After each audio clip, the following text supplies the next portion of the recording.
Okay, so welcome back to this next video in which we are discussing phospholipase C enzymes.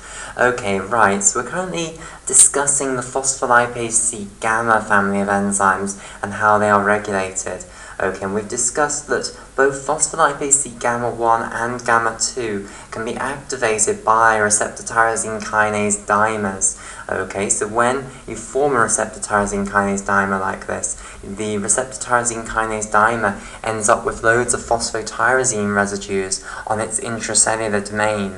Okay, and the NSH2 domain within the XY linker of phospholipase C Gamma 1 and Gamma 2 enzymes combines two phosphotyrosine residues on the intracellular aspect of the receptor tyrosine kinase dimer.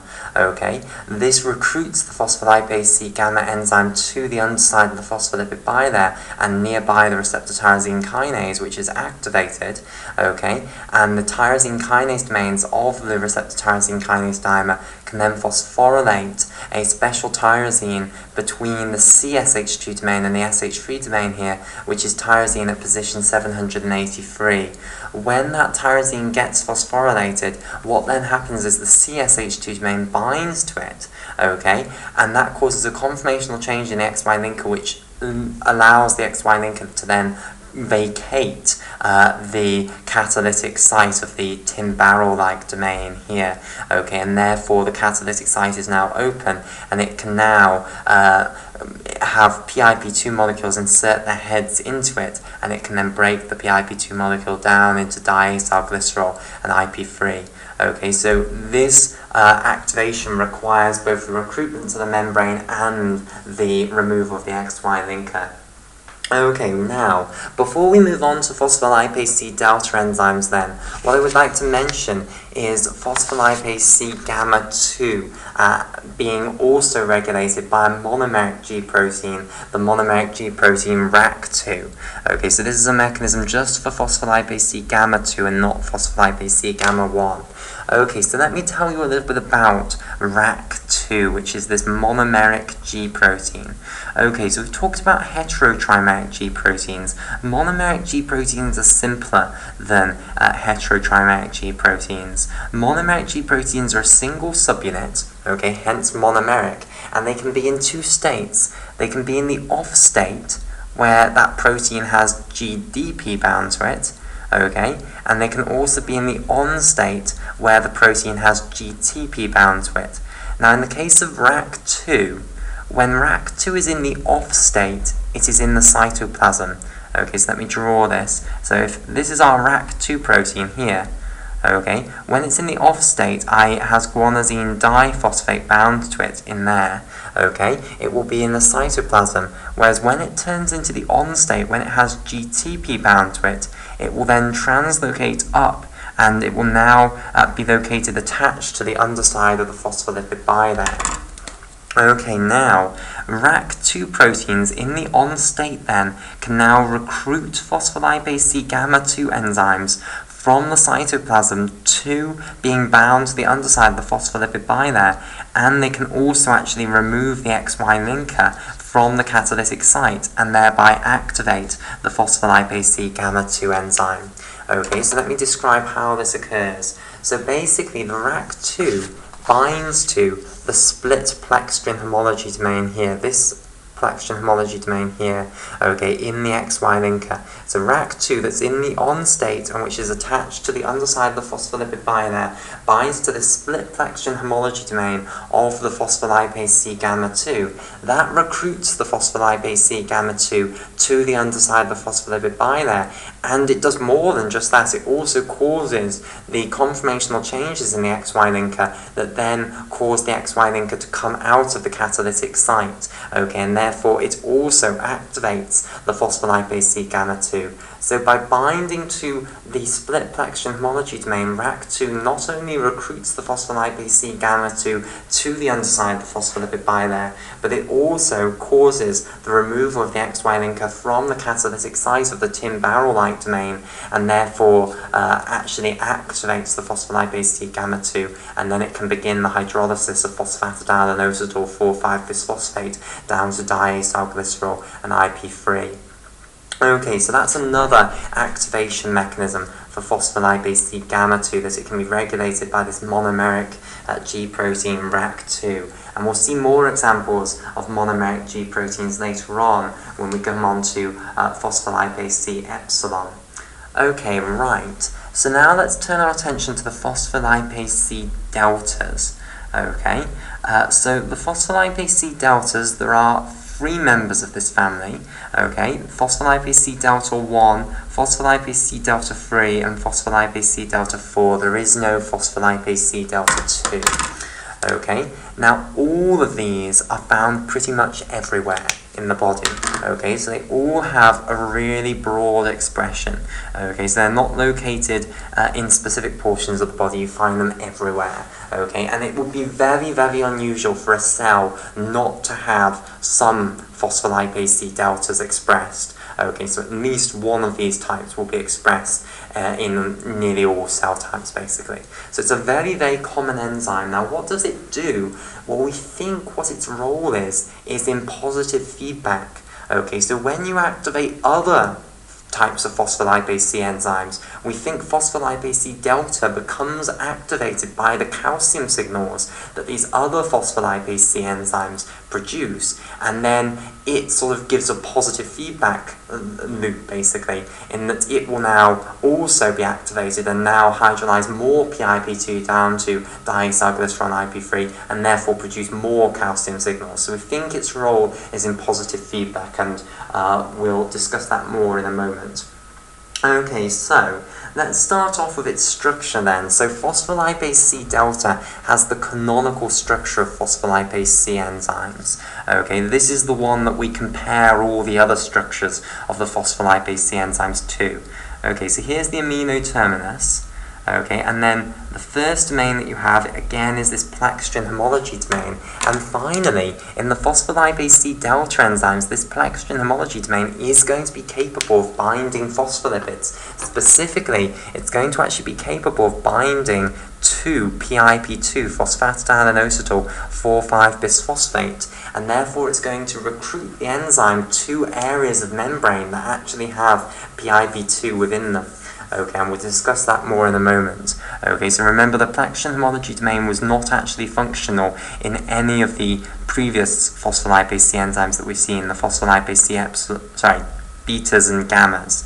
Okay, then what you have is again the 4 EF hand domains, and again I'm afraid to say that these are doing nothing that we know of yet. Okay, so these do not seem to be doing anything in phospholipase C delta, which was again the case in phospholipase C beta and gamma as well. Okay, then you have our catalytic domain, the tin barrel-like domain here, which is again made out of the 2 halves, the X box and the Y box, okay, which will be linked by an XY linker, which will again be occluding the catalytic site, like so. Okay, so here's the XY linker. Right, and then after the Y box, all that you have is then the C2 domain. And again, this C2 domain is now going to actually be active. So like the Plaquestrian homology domain, which wasn't active in other phospholipase Cs that we've studied, the C2 domain, which wasn't active in other phospholipase Cs that we've studied, is now suddenly going to be active. And it's actually going to bind 3 calciums in the case of the phospholipase C delta enzymes. Okay, right, so that then is the structure of the phospholipase C delta enzymes, and you'll see that it really is the canonical example of a phospholipase C enzyme. It's got a very simple XY linker, which wasn't the case in the for the phospholipase C gamma enzymes, and it doesn't have that nonsense at the end which the phospholipase C beta enzymes had, i.e. it doesn't have the H-alpha-1, H-alpha-2 domain, or the coil-coil domain. So really, it's got the canonical structures for phospholipase C enzymes. Okay, and all the others are really compared to these ones.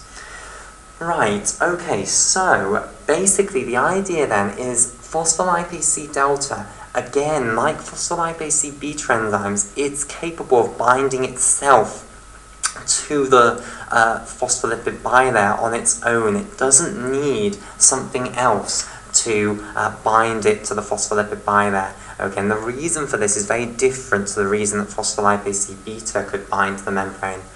it's that the plextrin homology domain combined to the PIP2 in the membrane. Whereas remember, in the case of the phospholipase C betas, that was the coil domain which was attaching you to the underside of the cell membrane. Okay, so to draw this, if we've got the cell membrane here, okay, what you're going to need is a PIP2 molecule in the membrane, and basically the plextrin homology domain is going to be able to bind to this PIP2 molecule. So here's the inositol ring with the phosphate groups coming off the 4th and the 5th carbons of the inositol ring. Okay, so there are the 2 long-chain carboxylic acids anchoring you in the membrane, the glycerol molecule in green, the phosphate groups in pink here, and then here's the inositol ring, this blue hexagon in the middle here.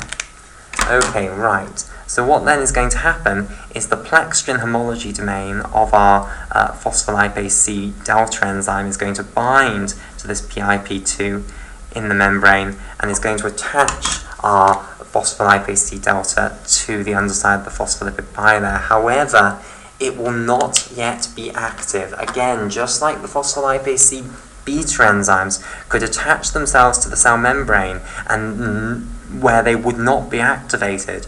Okay, it's just the same case for the phospholipase C deltas. They can attach to the cell membrane using the plextrin homology domain, but that's not enough to activate them. Okay, because the XY linker will still be blocking the catalytic site of our Timbarrel-like domain. Okay, and in order to get the catalytic domain active, you're going to have to remove that XY linker from the catalytic site. So here is our Timbarrel domain here, okay, and then here is our C2 domain, which I'll put here. Okay, so, and then we'll have the XY linker shown here blocking that catalytic site.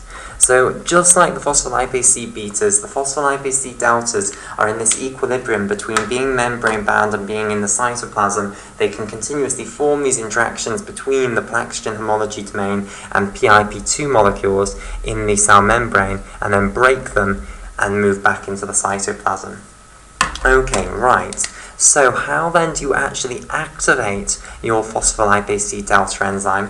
Well, in order to activate the phospholipase C delta enzyme, you need to bind free calcium ions to this C2 domain. Okay, so these phospholipase C delta enzymes are activated by calcium going up in the cytoplasm of the cell. Now, what produces a rise in intracellular calcium within the cell? Well, one of the things that produces a rise in intracellular calcium within the cell is the generation of IP3. Okay, IP3 causes the release of calcium from the endoplasmic reticulum, which I might just draw here. So if we have our endoplasmic reticulum shown here, here is our IP3 receptor, and IP3 can cause the release of calcium from the endoplasmic reticulum. Okay, so the idea here is you could activate some other form of phospholipase C. Maybe you could activate the phospholipase C betas, for instance, using the alpha Q/11 subunits of heterotrimeric G proteins. These would break down the phosphatidylinositol 4,5-bisphosphate in the membrane to create IP3 and diacylglycerol. The IP3 would then create a calcium signal, and this can now go back and activate phospholipase Cs of the delta family here.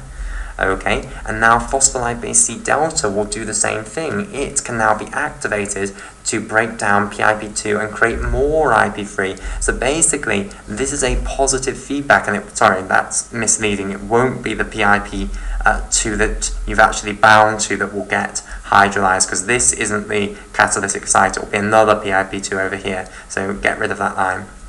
Okay, so the key thing though is that it will be a positive feedback loop because once you've activated the phospholipase C delta, it will be generating more IP3 and DAG, okay, and therefore you'll be getting the calcium signal bigger and bigger basically. Okay, so the idea then is that the phospholipase C delta enzymes serve as positive feedback mechanisms for other phospholipase C enzymes which have been activated by their other means of regulation. Okay, so let's discuss in a little bit more detail why binding of calcium ions, specifically free calcium ions, to those loops in between the beta strands of the beta sandwich structure. So remember, C2 domains consisted of this beta sandwich structure where we had these two beta sheets stacked one on top of one another. Okay, and in between the beta strands you're going to have loops basically, and some of these loops are capable of coordinating calcium ions to them. Okay, and this C2 domain in phospholipase C Delta enzymes has 3 calcium binding loops. 3 of these loops are capable of coordinating calcium ions. Okay, so for instance, just to draw a picture, here are 3 calcium binding loops. It doesn't really look like this, that's just to get the point across. Okay, right, so 3 calcium ions combined to calcium binding loops of the C2 beta sandwich domain. Okay, what this does then is it gives the C2 domain a positive charge. Okay, you've just added on 3 divalent cations, so effectively you've given the C2 domain a +6 charge. Okay, it can now interact with the negatively charged phospholipids of the phospholipid bilayer. So the idea is the C2 domain, once positively charged, binds to the phospholipid bilayer, then reorients the tin barrel like domain here, the catalytic domain, so that then the electrostatic repulsion between the XY linker and the phospholipid bilayer can move the XY linker out. So it's again another one of these mechanisms that relies on just reorientation basically, and then the electrostatic repulsion between the phospholipids and the XY linker to do the job of removing the XY linker from the catalytic site. Okay, now, in the case of phospholipase C Delta 1 and phospholipase C Delta 3, but not phospholipase C Delta 4, we have found a specific phospholipid that the C2 domain can bind to once 3 calciums are bound to it.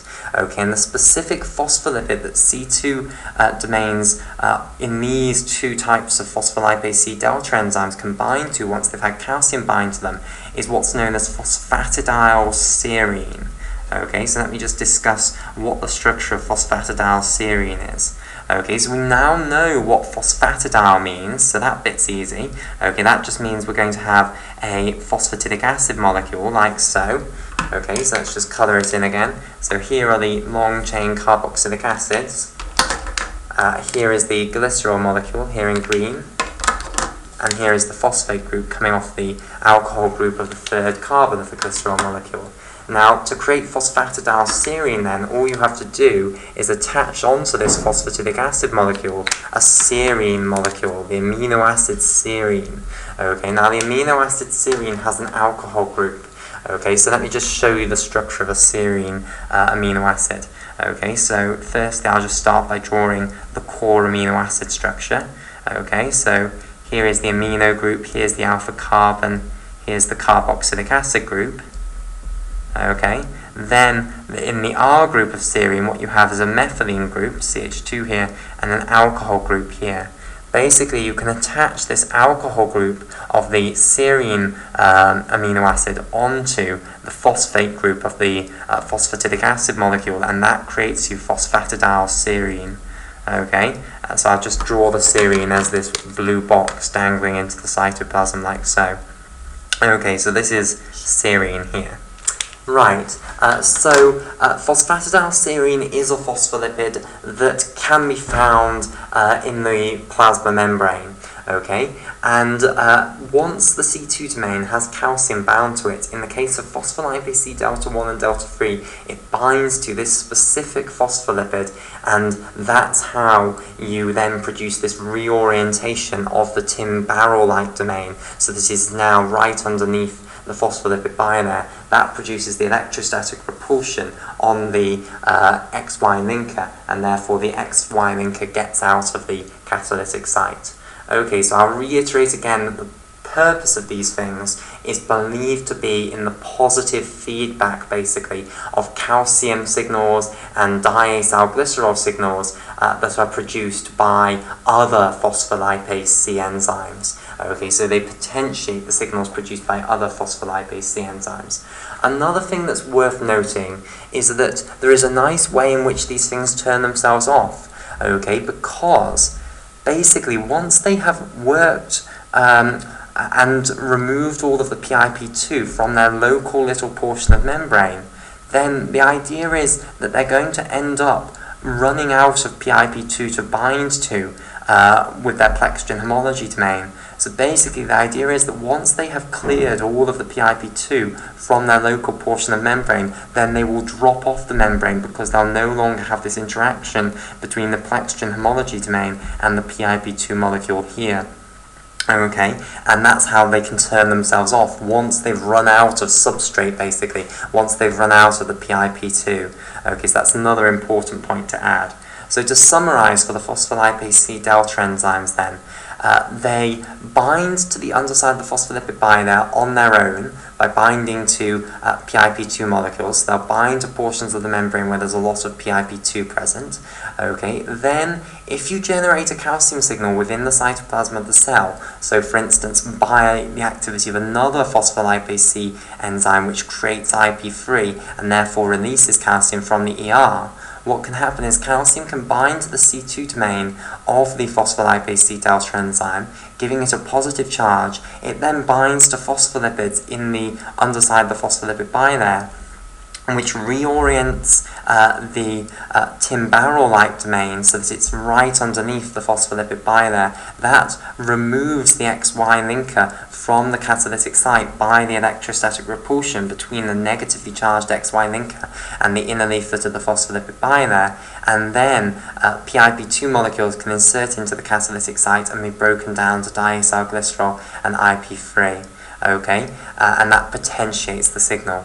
Okay, then after you've run out of PIP2 molecules in your local area, what will happen is the phospholipase C Delta enzymes will end up detaching from the membrane because they'll no longer have very many PIP2 molecules for their plexgen homology domains to bind to. Okay, and therefore they can turn themselves off in that way. Okay, right. So in the next video, what we'll turn our attention onto is the phospholipase C epsilon family, which only contains one member, the phospholipase C epsilon, which has a rather extraordinary regulatory functions.